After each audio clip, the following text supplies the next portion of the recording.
Have you ever noticed how much time you spend thinking about others rather than yourself? What they think of you, what they expect, how to behave so you're liked, approved of, not a disappointment. But what happens if you pause all of that? If you fall so deeply in love with yourself that you no longer seek validation from the outside? If you start looking at yourself with the same loving eyes you used to look at those you care about? This video isn't about ego or narcissism. It's about something far deeper. Identity. That quiet strength that rises when you truly center yourself. When you learn to tell the difference between what truly belongs to you and what you've only been projecting onto others. I'll guide you through a practical yet transformational journey to understand why you lose yourself without even noticing, and how to find your voice, your direction, your truth again. When you become addicted to yourself, everything changes.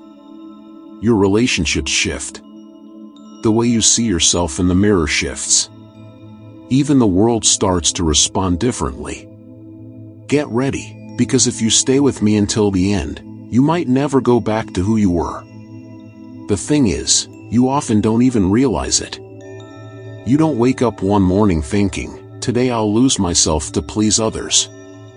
It happens slowly, quietly. It starts with small compromises. A yes when you meant no, an apology you didn't know. A mask you put on just to avoid judgment. And little by little, day after day, you start losing touch with who you really are. You disconnect from your gut, your truth, your body.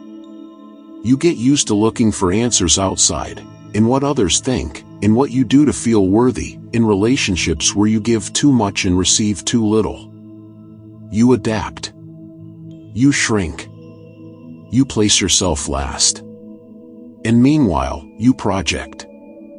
You externalize what you can't manage inside. Guilt, fear, unheard desires. And you do it unconsciously, hoping someone else will reflect back to you a version of yourself you no longer recognize. But no one out there can save you from yourself. No one can validate you the way you can learn to validate yourself. That's where the frustration comes in. You wonder why you feel empty, why your energy is low, why your life no longer feels like your own. It's like living in a house with windows wide open to the world, but the doors locked to your own heart. You may be successful on the outside, but something's missing inside. You love others, but forget to love yourself. And at some point, you find yourself asking, where did my voice go? And that's where everything starts. When you realize the real problem isn't out there. It's the distance from yourself. The turning point comes when you stop looking outward and start looking inward. When you pause. You listen. And for the first time in a long time, you feel an emptiness. But instead of running from it, you stay. You stay. You breathe. And you realize that emptiness isn't something to fear, it's space. Sacred space to return to yourself. You start asking yourself the real questions. What do I truly feel? What do I actually want? When did I learn I had to be someone else to be loved? When did I stop trusting myself? It's uncomfortable, yes. But it's also the beginning of freedom. Because now you can see. You see the roles you've played. The masks you've worn. The words you've swallowed. The dreams you've silenced. And you realize, no one else can center you. That power is yours alone. Slowly, you start coming home.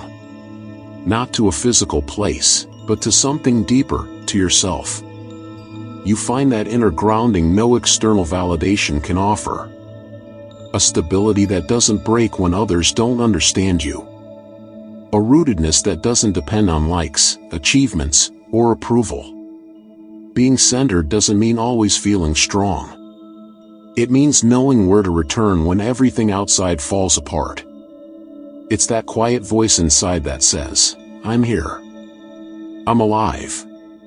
And I'm enough, even now. You don't need to become someone else to be worthy. You just need to remember who you were before the world told you who to be. And from that place, every choice you make begins to change everything. It's no longer an adjustment. It's a return. What happens when you truly start listening to yourself? When you stop ignoring your intuition? When you no longer wait for someone to tell you you're enough, because you've started telling yourself. Something revolutionary begins. You start falling in love with yourself. Not in a superficial, aesthetic, or performative way, but deeply, truly, groundedly. You begin choosing yourself, even when it's uncomfortable. You start telling the truth even when your voice shakes. You set boundaries even when you know others might not understand. You start feeling your own presence. That you can count on yourself. That you're no longer willing to betray who you are just to be accepted. You observe yourself with curiosity instead of judgment. You listen to yourself without interruption. You treat yourself with the same care you once only gave to others. And that changes everything. Because self-love isn't a slogan. It's a daily act. A constant inner dialogue. A pact of inner loyalty. You ask yourself every day, what do I need right now? Does this choice nourish me, or drain me? Am I acting from love, or from fear? Becoming addicted to yourself means just that. You can't go without you. Not without perfection, but without your presence. Your truth. Your light, even when you're in your shadow. You begin to trust your feelings, your responses, what your body is telling you. And that trust begins to show up everywhere, in your gestures, your words, the boundaries you set, the yes you give without guilt. You stop seeking outside what you've finally started to build within. You begin living with grounding, with intention. You make space only for what aligns. You say no without guilt and yes without needing to explain yourself. This isn't selfishness. This is truth. This is integrity. It's the moment you decide to never abandon yourself again, not for love, not for fear.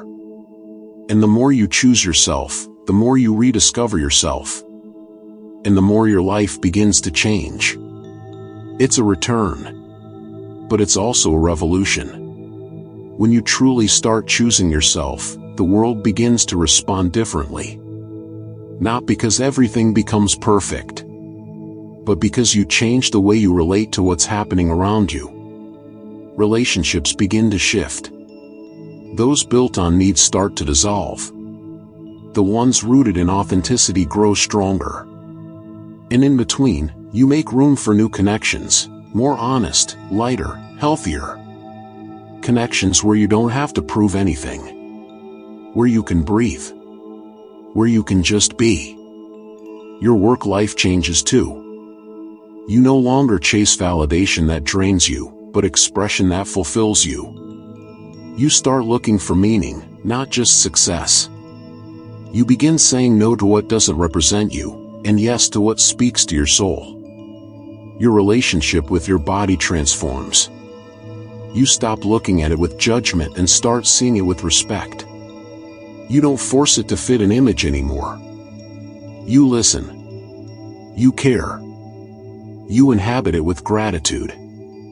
Everything outside becomes a clearer mirror of what you're building within. And what once felt unreachable, now feels within reach. Because you no longer live in fear of losing, but in the trust that you are worthy. You stop begging for attention, chasing approval, asking others to see you. Because you've already started seeing yourself. You begin walking through life with a new presence. With grounding. With intention. A gaze that no longer seeks validation, but true connection. Words that no longer aim to please, but to resonate.